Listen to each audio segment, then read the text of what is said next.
네, 방금 읽은 이 오늘 본문은 굉장히 독특합니다.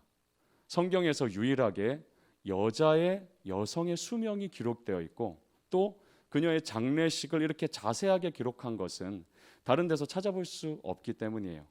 그녀의 이름은 사라죠. 아브라함의 아내였습니다. 왜 여성 중에 사라의 수명만은 성경에 남기셨을까? 아브라함처럼 그녀 또한 믿음의 조상이었기 때문입니다. 아브라함과 함께 기나긴 믿음의 여정을 동행했기 때문이에요. 그 수많은 세월 동고동락하며 실수도 하고 하나님을 의심하기도 하고 남편에게 상처를 받기도 합니다. 그러다가 사라가 90세에 믿음의 자녀 이삭을 해산하죠. 비록 실패와 잘못이 있었어도 하나님은 그 모든 과정을 믿음의 여정으로 보셨습니다. 자, 이렇게 사라가 죽습니다. 죽음이란 건 대부분 사람들에게 슬픔이죠. 아주 슬픈 일입니다. 그런데 희한하게 이 창세기 23장은 이 사라의 장례를 20절이나 할애하며 영원히 기록될 이 성경에 포함을 시켰어요. 이것은 사라의 죽음이 단순히 슬픔뿐 아니라 이 시대를 사는 우리에게 주시는 중요한 말씀이 있기 때문입니다. 오늘 나는 당신들 중 나그네요 라는 제목으로 내게 주실 한 말씀을 붙잡는 시간이 되기를 바랍니다. 우선 첫째로 나누고 싶은 주제는 나그네 신앙입니다. 1절 보면 사라가 127세에 죽어요. 아브라함이 75세, 사라가 65세에 가나안 땅에 왔으니까 그 땅에 62년을 산 것입니다. 가나안 땅에 이민 와서 이제는 살 만큼 살았어요. 우리가 외국 어느 나라에 가서 한 60년 정도 살면 이미 그곳이 고향이 되죠. 그들의 말과 문화가 내 것이 됩니다. 아브라함과 사라가 만약 21세기 사람이었다면 이미 가나안 시민권자가 됐을 것이에요. 그런데 4절 보면 자신을 뭐라고 소개합니까? 나는 당신들 중에 나그네요 거류하는 자니. 이 나그네를 사전에 찾아보면 자기 고장을 떠나 다른 곳에 임시로 머무르고 있거나 여행 중에 있는 사람이라고 나옵니다. 나는 여기 정착한 사람이 아니요, 여행을 마친 사람도 아니요, 나는 당신들 중에 나그네입니다 라고 자기의 정체성을 밝혀요. 그랬더니 이 말을 들은 해족속이 깜짝 놀랍니다. 이 해족속은 여러분 세계사 시간에 배운 히타이트 제국과 같은 민족이에요. 그러니까 순두부 같은 연약한 민족이 아니었어요. 그런데 이 해족속이 아브라함의 말에 이렇게 대답합니다. 6절 보면 내 주여 들으소서, 당신은 우리 가운데 있는 하나님이 세우신 지도자이시니. 아니, 이분이 지금 사라 사모님 돌아가셨다고 너무 충격을 받으셨나? 자기가 나그네라니? 아니라는 거죠. 오히려 이 듣는 상대방이 동의하지 않습니다. 당신은 우리 가운데 있는 하나님이 세우신 지도자입니다. 그냥 지도자 깜이 아니라 우리 민족의 지도자라는 것이에요. 하나님이 동행하시는 걸 해족속도 여러 번 받는 모양이에요. 하나님이 아브라함에게 은혜 베푸신 인생이란 걸 해족속도 목도한 것입니다. 하지만 아브라함의 자기 정체성은 분명했어요. 나는 나그네입니다. 나는 거류하는 자입니다. 왜 아브라함은 자기를 나그네라 할까? 지도자라는 존경도 받고 있었어요. 그 땅에 산 지 이미 60년이 넘었어요. 그런데도 왜 나그네라 할까? 이 나그네 신앙은 자신을 지켜 그 땅에 물들지 않게 하기 때문이었습니다. 나그네 정체성을 버리고 정착민이 되면 그곳에 하나님 없는 문화에 물들 것을 알고 있었어요. 이걸 잘 보여주는 장면이 바로 다음 장에 나옵니다. 창세기 24장을 보면 아브라함이 어느 날 가장 아끼는 종을 불러요. 그리고 종에게 맹세하게 합니다. 너는 여기서 내 아들 이삭의 배우자를 구하지 말라. 내 고향에 가서 배우자감을 데려오라. 그런데 바로 옆 동네가 아닙니다. 수백 킬로미터 떨어진 하란이라는 도시였어요. 근데 이렇게까지 무리한 이유는 오직 하나, 여호와 하나님을 믿는 며느리를 구하고자 한 것이에요.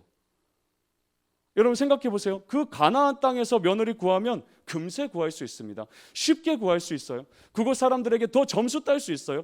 더 편안하고 떵떵거리며 살 수 있었어요. 하지만 하나님을 믿지 않는 문화에 더욱 동화될 뿐이었습니다. 그래서 종을 불러 명령을 준 것이요. 이 종이 길을 떠납니다. 600km를 걸어가 하란에 도착해요. 그곳에서 리브가라는 한 여인을 만납니다. 알고 보니 리브가의 아빠는 아브라함의 조카였고 하나님을 믿었어요. 그래서 리브가를 아브라함의 며느리로 모시고 가겠다고 하니까 그 오빠와 아빠가 이렇게 답합니다. 창세기 24장 50절 보면 라반과 부두엘이 대답하여 이르되 이 일이 여호와께로 말미암았으니 우리는 가부를 말할 수 없노라. 여러분, 아브라함이 시간 남아 돌아서 이렇게 한 게 아닙니다. 그 멀리까지 고생을 하면서라도 대가를 치러서라도 가나안에 동화되지 않는 선택을 한 것입니다.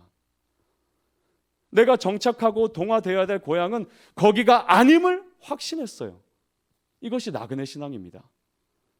베드로 사도는 이렇게 권면해요. 베드로전서 2장 11절을 보면 사랑하는 자들아 거류민과 나그네 같은 너희를 권하노니 영혼을 거슬러 싸우는 육체의 정욕을 제어하라. 여러분, 지금 이 말을 불신자들에게 한 게 아닙니다. 당시 크리스천들에게 하는 말이요, 또한 우리에게 하는 말입니다. 베드로가 크리스천을 이렇게 부르는 이유는 무엇인가? 지금 우리가 살고 있는 이 땅이 우리의 영원한 고향이 아니라는 것이에요. 영원히 머무를 곳이 아니라는 것입니다. 내가 하나님을 믿는다는 것은 다른 말로 하면 내 돌아갈 본향이 있다고 믿고 사는 것입니다. 이 세상은 잠시 임시로 머무르는 것이고 내가 돌아갈 본향이 있다고 확신하며 나그네로 사는 것입니다. 이 자기 정체성이 싱싱하게 살아 있어야 세상의 욕심을 절제하고 다스리며 살 수 있다고 베드로는 말하고 있는 것이에요. 사실 이렇게 말한 베드로도 과거에는 달랐습니다. 우리는 거류민이요 나그네라는 베드로도 눈에 보이는 이 땅에 한없이 정착하고 싶은 사건이 있었어요. 어느 날 예수님이 베드로, 야고, 요한을 데리고 높은 산에 올라가십니다. 평소에도 엄청 걸어다니는데 왜 또 등산이야 막 이러면 투덜대면서 갔을지 몰라요. 그렇게 올라갔는데 거기서 갑자기 예수님이 변신을 하는 것이에요. 얼굴에서 환한 빛이 나시고 옷에서도 막 빛이 났습니다. 그러더니 말로만 들어봤던 모세와 엘리야가 예수님 양옆에 딱 나타난 거예요. 그래서 예수님과 서로 얘기를 나누는 것입니다. 와, 이게 무슨 놀라운 광경이냐 하고는 베드로가 말합니다. 마가복음 9장 5절 베드로가 예수께 고하되 랍비여 우리가 여기 있는 것이 좋사오니 우리가 초막 셋을 짓되 하나는 주를 위하여 모세를 위하여 엘리야를 위하여 하사이다. 우리가 여기 있는 것이 좋사오니 딴 데 가지 맙시다. 여기 정착하죠. 여기 있는 것이 좋습니다. 예수님 얼굴에서 빛도 나고 존경하는 모세와 엘리야도 보고 초막 셋을 짓고 여기 눌러 앉아 살죠. 빛나고 화려하고 좋은 얘기도 듣고 하니까 여기가 좋습니다. 나그네로 사는 것보다 여기 정착민으로 살고 싶어요. 그러나 예수님은 이 말씀을 주십니다. 9절 인자가 죽은 자 가운데서 살아날 때까지는 본 것을 아무에게도 이르지 말라. 죽을 것을 얘기하십니다. 다시 살 것을 말씀하셔요. 여기가 좋다고 초막을 지으면 안 된다는 것입니다.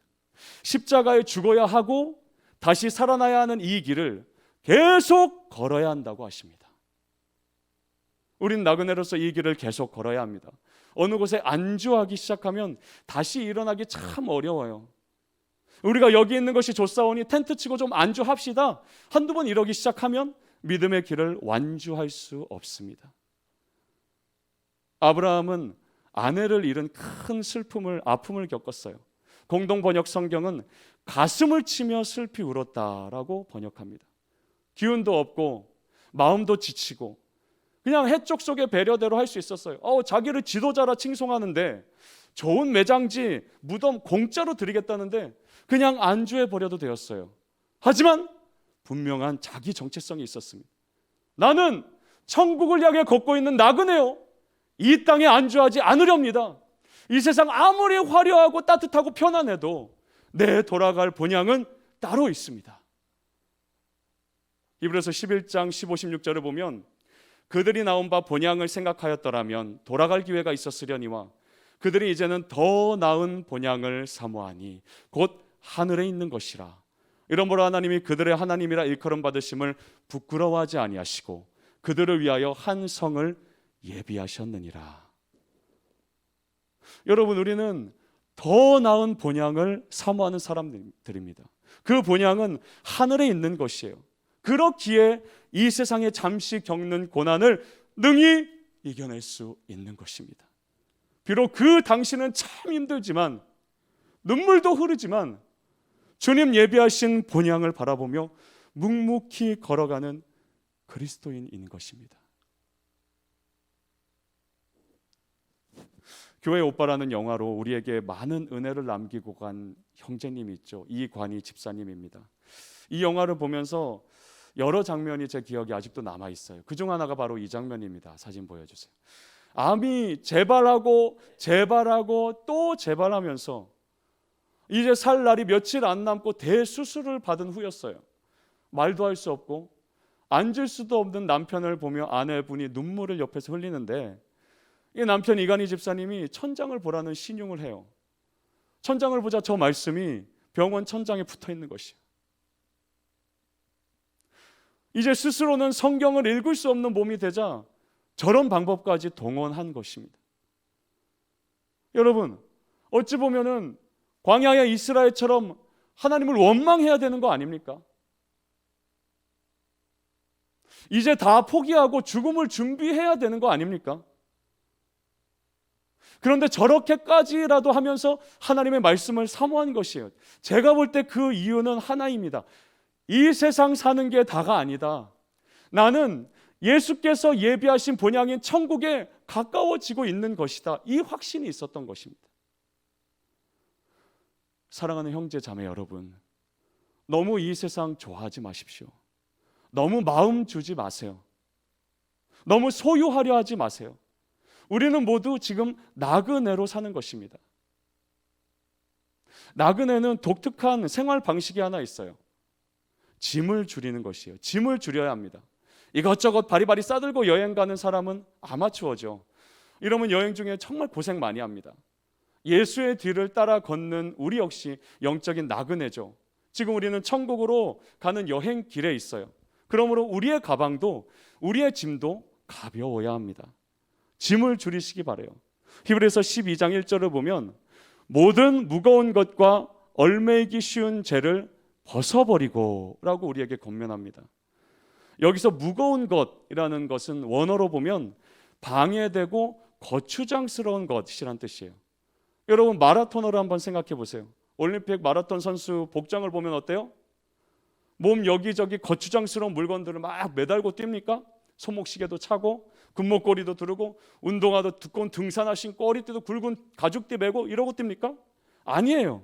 할 수 있는 한 가장 가볍게 하고 뜁니다. 얇은 옷차림에 가벼운 신발을 신고 뛰어요. 그래야 완주할 수 있습니다. 몸이 무거우면 그 자리에 안주하게 됩니다. 우리 일상을 무겁게 만드는 것들을 여러분 벗어버립시다. 마음을 무겁게 하는 이 고민과 걱정, 염려들 누구나 있죠. 그 걱정, 염려들을 다 주님께 토스해버리세요. 근심 걱정 없는 사람 아무도 없어요. 나만 왜 이리 힘드냐고? 아닙니다. 만나서 얘기해보면 걱정 없는 사람 없어요. 다만 그걸 어떻게 다루느냐가 관건이죠. 예수 믿고 우리가 좋은 점 하나는 내 이 근심, 이 마음을 아프게 하는 그 응어리들을 대신 맡아줄 분이 생겼다는 것입니다. 내 걱정을 토스해버릴 분이 생겼다는 것이에요. 그분이 바로 예수 그리스도죠. 여러분, 배구 시합 본 적 있죠? 여러분도 중고등학생 때 배구를 또 배워봤을 테고, 요즘 흥국생명 선수 2명이 과거 학폭 때문에 밝혀져서 공분을 샀죠.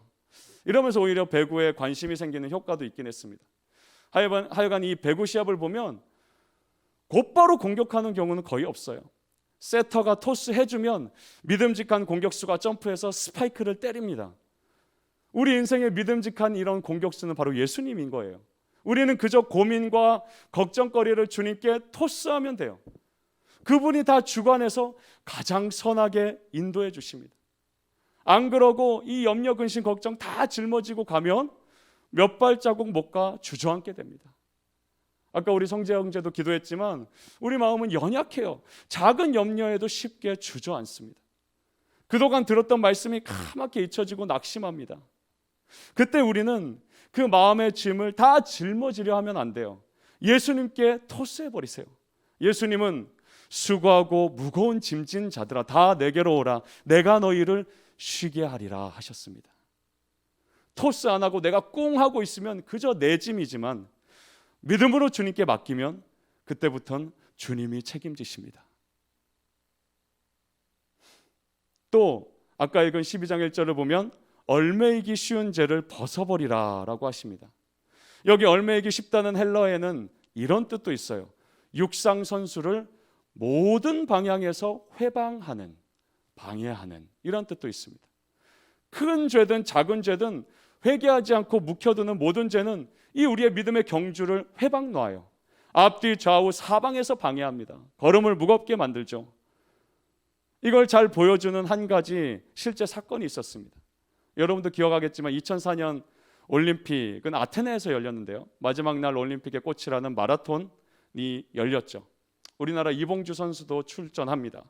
몇몇 선수가 금메달을 노려요. 그런데 뜻밖의 선수가 선두로 치고 나옵니다. 사진 보여주세요. 브라질의 리마라는 선수였어요. 다음 사진.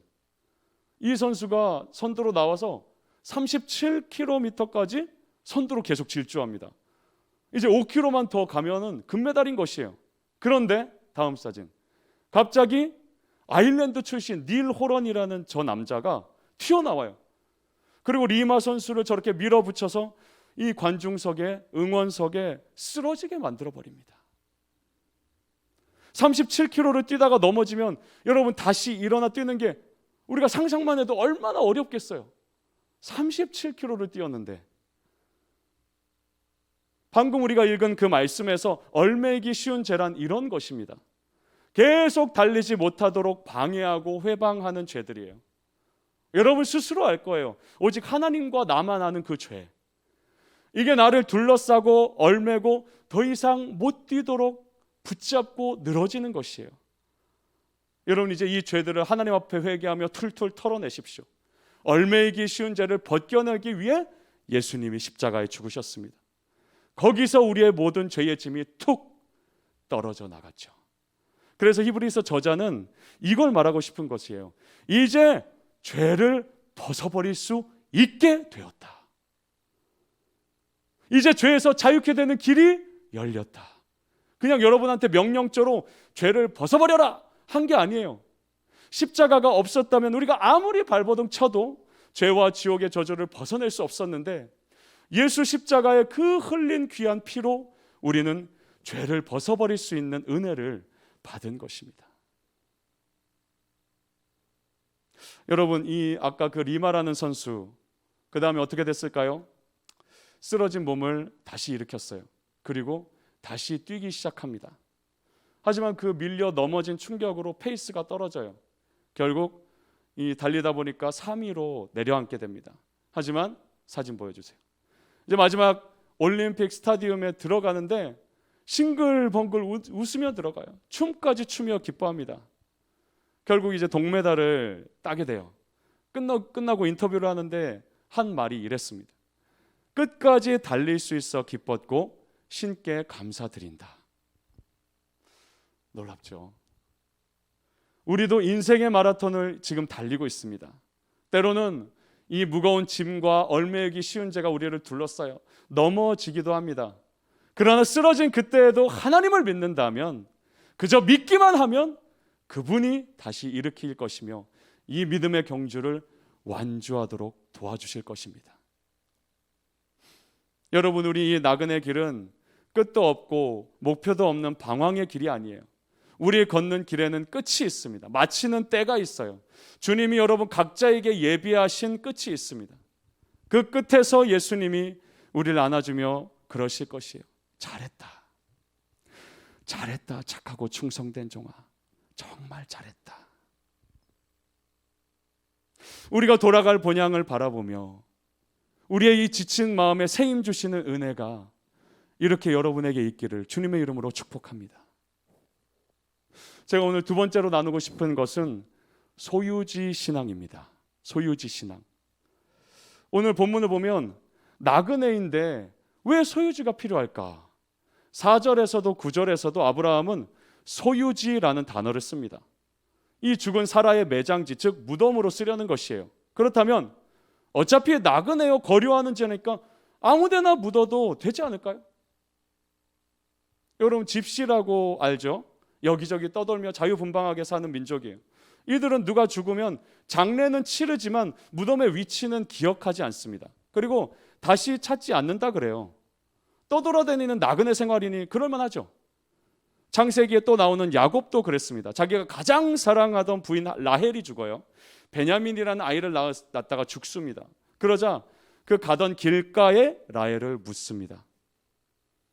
아브라함도 이러면 되지 않았을까? 그런데 굳이 대가를 지불하고 자기 소유지로 사려고 합니다. 더구나 16절을 보면 이 땅값으로 은 400세겔을 내요. 이게 지금 돈으로 치면 최소 2억입니다.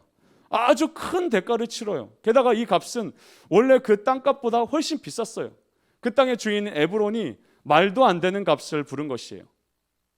우리가 지금은 저 세겔이란 단위가 당시 시세로 얼마 정도인지 정확히 알 수는 없어요. 하지만 성경 다른 것과 비교해서 한번 살펴봅시다. 예레미야 선지자가 아나돗 밭이라는 땅을 사는데 은 17세겔을 치릅니다. 더구나 1500년 이후의 일이에요. 그런데도 17세겔만 주고 삽니다. 근데 오늘 어때요? 아브라함은 은 400세겔을 내고 삽니다. 이걸 보면서 어떤 목사님은 그래요. 땅값을 10배나 뻥튀기한 아주 나쁜 놈. 정말 못됐죠. 아브라함을 지도자라고 존경하듯 말하면서 뒤로는 바가지를 씌운 것이에요. 아브라함도 근데 다 알고 있었습니다. 그런데 알면서도 군말 없이 달라는 대로 줍니다. 16절을 보면 아브라함이 에브론의 말을 따라 에브론이 헷 족속이 듣는 데서 말한 대로 상인이 통용하는 은 400세겔을 따라 에브론에게 주었더니, 왜 굳이 이런 손해를 보며 그 땅을 소유지로 사려 했을까? 차라리 전세로 임대해서 한 10년만 쓰고 돌려주면 될 텐데 왜 굳이 소유하려 했을까? 이 아브라함은 하나님에게서 받은 말씀이 있었기 때문입니다. 창세기 13장 14, 15절을 보면 하나님이 아브라함에게 이렇게 말씀하세요. 너는 눈을 들어 너 있는 곳에서 북쪽과 남쪽 그리고 동쪽과 서쪽을 바라보라. 보이는 땅을 내가 너와 내 자손에게 주리니 영원히 이르리라. 지금 당장은 눈에 보이지 않아요. 이 가나안 땅에 아브라함 이름으로 된 땅은 단 한 평도 없었어요.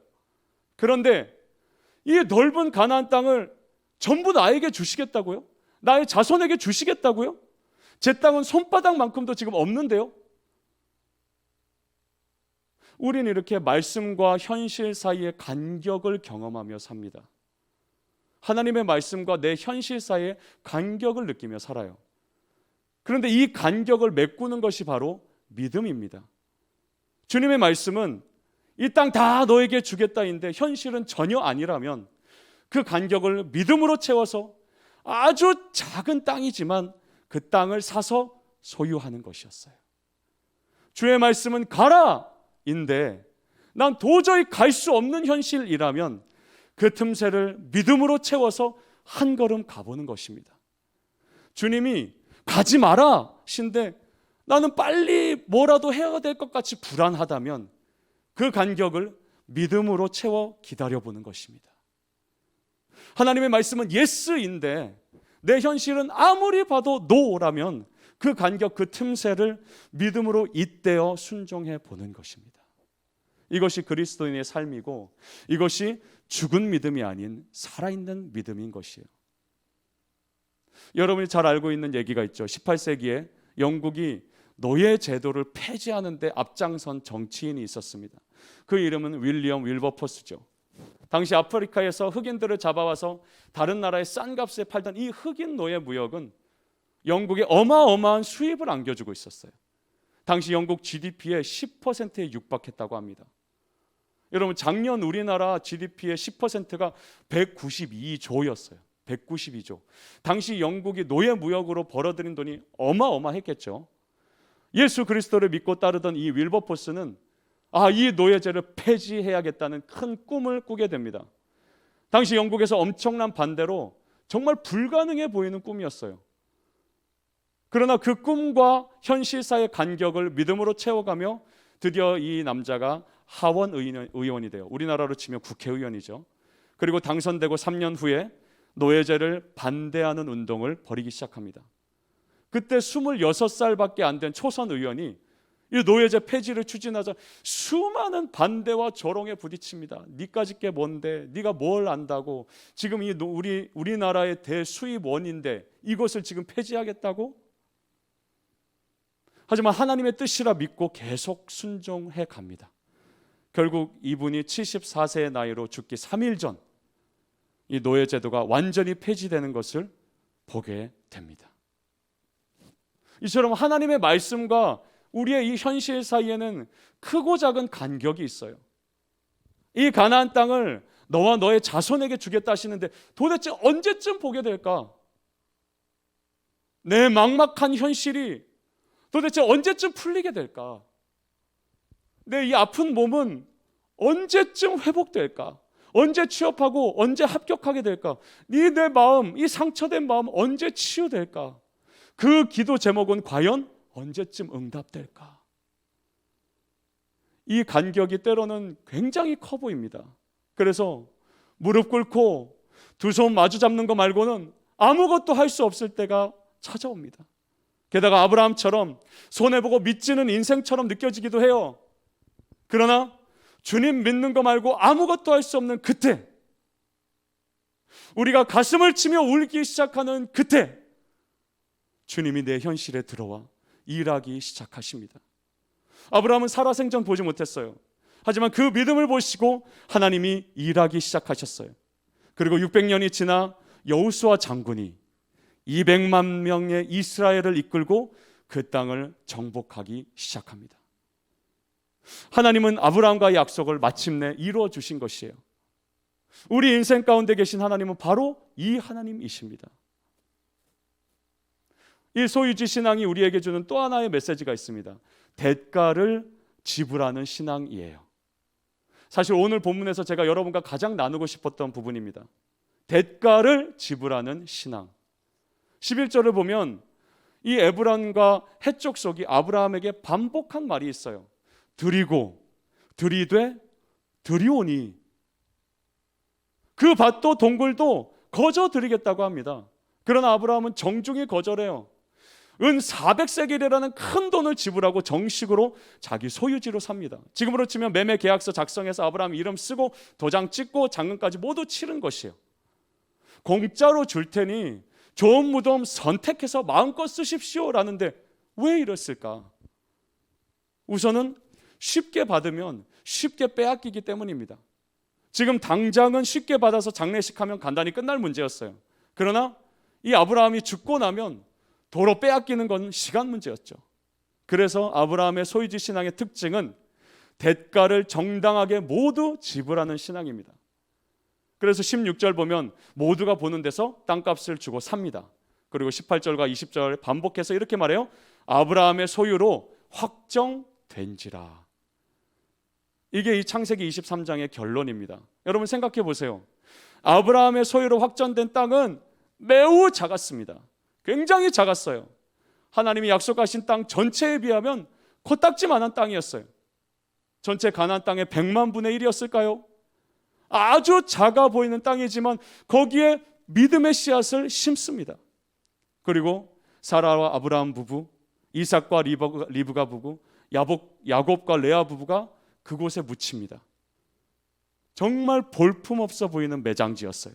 그런데 하나님의 시간이 되자, 그분의 때가 되자 200만 명의 이스라엘 온 백성이 이 가나안 땅을 모두 차지하게 됩니다. 그리고 예수님의 조상이 된 다윗은 이 작은 땅, 그 막벨라 국이 있던 그 작은 땅 헤브론에서 왕위 즉위식을 하게 됩니다. 정말 작은 땅을 비싸게 손해보고 사서 뭐가 되려나 했는데 하나님은 자기가 준 말씀을 믿는 그 믿음 보시고 그 땅 전체를 약속대로 주십니다. 예레미야 11장 5절은 이렇게 말해요. 내가 또 너희 조상들에게 한 맹세는 그들에게 젖과 꿀이 흐르는 땅을 주리라 한 언약을 이루리라 한 것인데 오늘이 그것을 증언하느니라. 여러분 보세요. 오늘이 그것을 증언하느니라. 동서남북을 봐라. 약속대로 오늘이 그것을 증언하고 있지 않냐? 지금 여러분이 일상 속에 아주 작은 믿음을 심을지 몰라요. 그 작은 막벨라 굴을 사서 소유한 아브라함처럼 여러분 가정에서, 직장에서, 학교에서 내 믿음, 내 순종은 아주 작아 보일지 모릅니다. 평생 단 한 사람을 예수님께 인도할지 몰라요. 직장에서 예수 믿는다는 이유로 내가 초라해질지 모릅니다. 가정에서 어렵사리 믿음 지키며 살지 몰라요. 때로는 내가 사는, 세상 사는 내가 어두컴컴한 그 막벨라 굴처럼 초라해 보이기도 합니다. 그럼에도 예수님을 믿고 사노라면, 그럼에도 예수님이 내 구원자라 믿고 사노라면 훗날 내 입술에서, 내 가족의 입술에서, 또는 내 자손의 입술에서 이 고백이 터져 나올 거예요. 오늘이 그 믿음을 증언하느니라. 오늘이 그 약속을 증언하느니라. 처음에는 볼품없는 작은 땅 소유하는 믿음이었지만 이제 보라, 오늘 하나님께서 행하신 일들이 그 믿음을 증언하느니라. 하나님이 그 능력으로 여러분의 인생을 이렇게 인도하실 것을 믿고 살게 되기를 주님의 이름으로 축복합니다. 지금은 겨자씨만한 작은 믿음 심는 것 같지만 그걸 귀하게 여기시고 역사하실 하나님을 믿는 여러분 되기를 축복합니다. 이것을 위해 여러분이 치러야 될 대가가 있어요. 아브라함이 대가를 치르고 그 땅을 산 것처럼 믿음의 선택을 하는 대가입니다. 하나님을 선택하는 데는 반드시 기회 비용이 따릅니다. 세상적인 손해가 있어요. 때로는 예수님 편에 선다고 다른 사람과의 관계가 어려워지기도 합니다. 정직하게 산다고 금전적인 손해를 보기도 해요. 나에게 상처 주는 말에 대해서 감정적인 손해를 보며 참는 경우도 있습니다. 그러나 여러분, 당시에는 손해 같지만, 아브라함처럼 믿지는 장사 같지만 예수 편에 서 있으면 그 손해를 주님이 반드시 갚으실 것입니다. 하나님은 사람들의 죄만 기억하시지 않아요. 내가 받은 손해와 억울함도 다 기억하시고 때가 되어서 갚아주십니다. 우리 구주 예수님도 이렇게 나그네로 사셨어요. 어디 정착하지 않고 끊임없이 길을 가셨습니다. 갈 길 몰라 방황하는 사람이 있는 곳이라면 어디든 가셨어요. 질병과 죄책감에 아파하는 사람이 있다면 어디든 가셨습니다. 복음을 듣지 못한 사람 찾아 사마리아든 촌동네든 자기를 죽이려는 예루살렘이든 어디든 가셨습니다. 그러면서 이렇게 말씀하셨어요. 누가복음 9장 58절, 예수께서 이르시되 여우도 굴이 있고 공중에 새도 집이 있을 때 인자는 머리둘 곳이 없도다. 편안히 머리둘 곳도 없는 나그네, 그게 예수님의 삶이었습니다. 그러다 십자가에 죽은 후에는 작은 굴에 장사되셨죠. 하나님의 아들이 그토록 작은 굴에 매장된 것이에요. 재밌는 것은 오늘 나오는 이 무덤과 예수님의 무덤 둘 다 부자의 무덤이었다는 것입니다. 아브라함에게 밭을 판 에브론은 부자였어요. 10절을 제가 보면 에브론이 해적석 중에 앉아있더니라 되어 있죠. 이 성문 곁에 앉아있다는 건 그 사람이 그 도시의 유지 또는 지도자라는 뜻입니다. 더구나 부자가 아니었다면 이 자기 밭과 굴을 선뜻 공짜로 주겠다고 하지 못했을 것이에요. 예수님의 무덤도 부자의 무덤이었죠. 십자가에 죽으신 그날 아리마대 사람 요셉이 빌라도를 찾아옵니다. 예수의 시체를 달라 합니다. 그런데 마태복음 27장 57절을 보면 이 요셉은 부자였다고 말합니다. 예수님도 부자의 무덤에 장사되신 것이에요.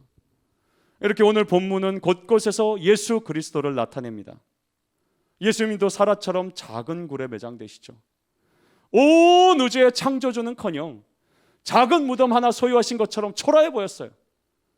그러나 사흘째 되는 새벽, 마치 아까 본 예레미야 말씀처럼 오늘이 그것을 증언하는 기적이 이루어집니다. 사흘 만에 살아나리라는 약속이 현실이 된 것이에요.